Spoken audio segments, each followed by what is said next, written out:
Hello पढ़ाकू, मैं आपका welcome करती हूँ आपके अपने चैनल पढ़ाकू पे।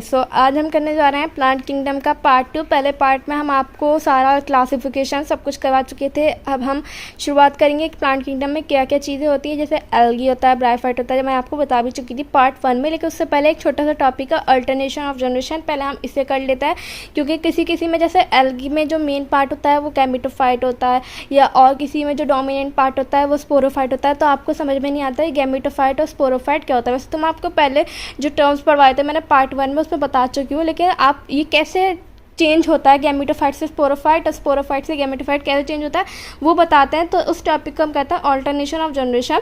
तो हमारा पहला होता है गैमेटोफाइट जो होता है हैप्लॉइड, उसमें बनते हैं गैमेट्स, वो भी हैप्लॉइड होते हैं। फिर वो ज्वाइन होकर बनाते हैं जाइगोट, जाइगोट होता है 2n। फिर उसमें माइटोसिस होती है, बनता है स्पोरोफाइट, स्पोरोफाइट में फिर मियोसिस होती है, बनते हैं स्पोर्स, स्पोर्स सारे एन होता है। फिर वो जर्मिनेट होता है, बनाते हैं गैमेटोफाइट। सबके स्टेज अलग अलग होती है। डोमिनेट स्टेज किसी की गैमेटोफाइट डोमिनेट होती है, किसी की स्पोरोफाइट डोमिनेट होती है। हम कुछ कह नहीं सकते किसकी क्या है, वो आपको जब आगे मैं आपको डिटेल में पढ़ाऊंगी तो उसमें पता चलता रहेगा।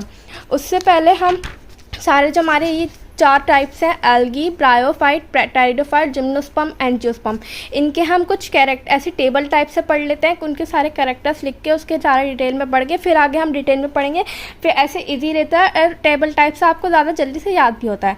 तो पहला कैरेक्टर है हैबिटाट, कि इन सब का हैबिटाट कैसा है। तो हमारी जो एल्गी है वो टोटली एक्वेटिक है, मतलब पानी में रहने वाली है। और जो हमारा ब्रायोफाइट्स है वो फर्स्ट टेरेस्ट्रियल प्लांट्स हैं, लेकिन पूरे टेरेस्ट्रियल नहीं कह सकते हैं हमें। जो सक्सेसफुल टेरेस्ट्रियल थे ना वो तो टेरिडोफाइट्स, जिम्नोस्पर्म भी पूरे तरीके से टेरेस्ट्रियल है, लेकिन एंजियोस्पर्म जो है वो टेरेस्ट्रियल प्लस वाटर है। मैं आपको पहले पार्ट में बता चुकी हूँ, जो एंजियोस्पर्म फ्लावरिंग प्लांट्स होते हैं, जो फ्लावर वाले प्लांट्स होते हैं वो एंजियोस्पर्म्स होते हैं, ठीक है। सेकंड है character dominate face of life, जो डोमिनेट फेस है लाइफ का वो कौन है। तो एल्गी में तो गैमेटोफाइट है, एन है, उसे हम क्या कहते हैं थैलॉइड कहते हैं। थैलॉइड एक स्ट्रक्चर है जो आगे आपको एल्गी में पता चलेगा। इसके पास unicellular non jacketed sex organ होते हैं, मतलब जो दिखते नहीं है। इंडिपेंडेंट है या फ्री लिविंग भी कह सकते हैं, और फोटोसिंथेसिस करती है, ठीक है। ब्रायोफाइट का है वो भी गैमेटोफाइट है, इसका डोमिनेट फेस, ये भी फ्री लिविंग है, ये भी फोटोसिंथेसिस करती है। बस एक चेंज क्या है, ये मल्टी सेलुलर जैकेटेड ऑर्गन होता है इसके पास। मेल पार्ट को कहते हैं, मेल को कहते हैं एंथ्रीडियम एंड फीमेल को कहते हैं हम आर्कीगोनियम, ठीक है। ये नाम याद करने के लिए आपके आप याद करना। टेरिडोफाइट है, उसका जो डोमिनेट फेस है वो स्पोरोफाइट है, मतलब इन दोनों का गैमेटोफाइट था, बाकी तीनों का स्पोरोफाइट है, क्योंकि ये एडवांस हो गया, ये प्रिमिटिव है, इधर से बढ़ते चले जाएंगे तो एडवांस होते चले आएंगे। ये भी फ्री लिविंग होता है, ये भी फोटोसिंथेसिस करता है, ठीक है। जो ये ऊपर का सारे पार्ट ये हमने बनाया स्टेम लीव सब, ये स्पोरोफाइट होता है, और नीचे का सारा पार्ट जो होता है इसका गैमेटोफाइट होता है, ठीक है। जो जिम्नोस्पर्म और एंजियोस्पर्म वो दोनों बिल्कुल सेम होते हैं, इसलिए ऐसे करके लिखा है मैंने। स्पोरोफाइट है, फ्री लिविंग है, कौन कौन सा है, रूट, स्टेम और लीफ, ये सब चीज़ इसकी स्पोरोफाइट में आती है, ठीक है, मतलब डोमिनेट फेस में आती है, ठीक है। अब अदर फेस जो मतलब डोमिनेट नहीं है, रेसेसिव है, तो इसका डोमिनेट जब इसका डोमिनेट गैमेटोफाइट है तो इसका रेसेसिव स्पोरोफाइट होगा जो यूनिसेलुलर है। इसका भी डोमिनेट गैमेटोफाइट है तो इसका स्पोरोफाइट होगा। ये डिपेंड करता है गैमेटोफाइट पे। इसमें कौन कौन इंक्लूड है, फूट, सीटा और कैप्सूल, ये एक स्ट्रक्चर है जो आपको एनसीईआरटी में बिल्कुल क्लियरली दिख जाएगा अगर आप एनसीईआरटी खोल कर रखेंगे अपने साथ तो। फिर टेरिडोफाइट का जो रेसेसिव फेस है वो है गैमेटोफाइट, ये फ्री लिविंग है, ये फोटोसिंथेसिस करता है। इसके पास होता है multicellular jacketed sex organ, male और फीमेल दोनों सेम कहेंगे। मेल को कहेंगे एंथ्रीडियम और फीमेल को कहेंगे आर्कीगोनियम। और जो जिम्नोस्पर्म एंजियोस्पर्म के ये भी दोनों के सेम ही होता है। गैमेटोफाइट है, फ्यू सेल्ड स्ट्रक्चर है, रिड्यूस्ड है, फ्री लिविंग नहीं है, डिपेंड ऑन स्पोरोफाइट पे डिपेंड करेगा, क्योंकि स्पोरोफाइट इसका डोमिनेट फेस है। इसका जो जिम्नो का जो मेल होगा उसे हम पोलन कहेंगे, फीमेल को कहेंगे हम एंडोस्पर्म।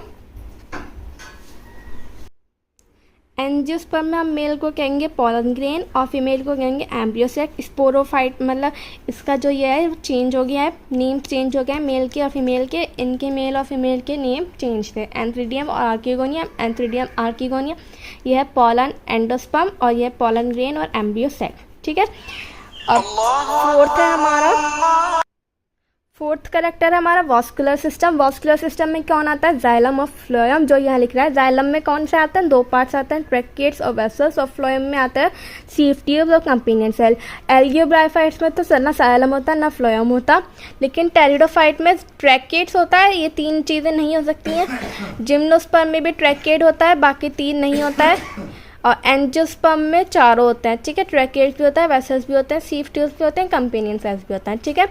स्पोर फॉर्मेशन है 4th करेक्टर हमारा। एल्गी में होमोस्पोरस होता है, मतलब सेम स्पोर बनते हैं। ब्रायो में भी होमोस्पोरस है। टेरिडो में मोस्टली होमो होता है, मतलब लेकिन कुछ हेट्रो हो सकता है। और जिम्नोस्पर्म और एंजियोस्पर्म में टोटली हेट्रोस्पोरस होता है, ठीक है।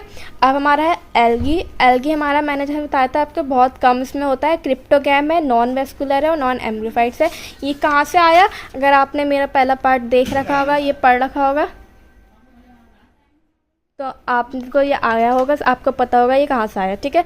ये मोस्टली एक्वेटिक है, मैं आपको इस करेक्टर में बता चुकी हूँ। अगर आपने ये टेबल कर ली ना तो फिर बहुत कम रह गया आपको पढ़ने के लिए। तो अगर आप ये टेबल अच्छे से याद कर लेंगे तो आपको बहुत कम याद करना पड़ेगा। मॉइस्ट सॉइल में भी पाया जाता है, स्टोन में भी हो सकता है, वुड में भी हो सकता है। एक एग्जांपल लिया मैंने इसका, क्लाइमोडोमोनास नाइवेलिस। ये एक एल्गी है। ये कैसी एल्गी है? क्रिप्टोफिटिक ग्रीन एल्गी है। क्रिप्टोफिटिक का मतलब है लो टेम्परेचर में रहने वाली एल्गी है। ये फॉर्म करती है हिप्नोस्पोर, जो थिक वॉल होता है, और ये रेड पिगमेंट रिलीज करता है जो रेड स्नो कॉज करती है, ठीक है। 3 टाइप से हमारी एल्गी रह सकती हैं। एपिजोइक मतलब एनिमल्स पे, जैसे स्लॉथ बियर और स्नेल पे रहती हैं। एपीफाइट मतलब प्लांट सरफेस पे, जैसे ईडोगिनियम है जो ग्रासेस पे रहती हैं। और सिम्बायोटिक जो रिलेशनशिप होते हैं, जैसे लाइकन मैंने आपको पहले वाले चैप्टर में बायोलॉजिकल क्लासिफिकेशन में डिटेल में पढ़ाया है, ठीक है। ये डोमिनेट फेज जो होता है इसका गैमेटोफाइट होता है, और जो स्पोरोफाइट होता है वो रेसेसिव फेज होता है। जैसे आप टेबल में पढ़ चुके हैं, जैसे मैंने आपसे कहा जो टेबल पढ़ ली ना तो बहुत कम पार्ट रह जाता है, बस न्यूट्रिशन रिप्रोडक्शन यही चीज़ें रह जाती हैं। स्पोरोफाइट यूनिसेलुलर होता है, जो होता है जाइगोट, मतलब इसमें जो हमने अल्टरेशन ऑफ जनरेशन में बताया, एल्गी जो है ना बहुत प्रिमिटिव टाइप है, तो ये जाइगोट ही जो है ना उसका स्पोरोफाइट बन जाता है एल्गी का, ठीक है। तो आज की वीडियो मैं छोटी सी रख रही हूँ क्योंकि बस मैंने आपकी शूट कर ली। मैंने कहा था कि लेट ना हो, थोड़ा सा जो एक्स्ट्रा पार्ट्स रह गए थे वो मैंने इस वीडियो में पढ़ा दिया। नेक्स्ट पार्ट से मैं पूरा डिटेल में एल्गी पढ़ाऊँगी, फिर आगे के पार्ट में आगे का ब्रायोफाइट, टेरिडोफाइट ये सब पढ़ाती रहूँगी। तो आज की वीडियो छोटी सी इतनी ही, मिलती हूँ मैं आपको नेक्स्ट वीडियो में। Thank you.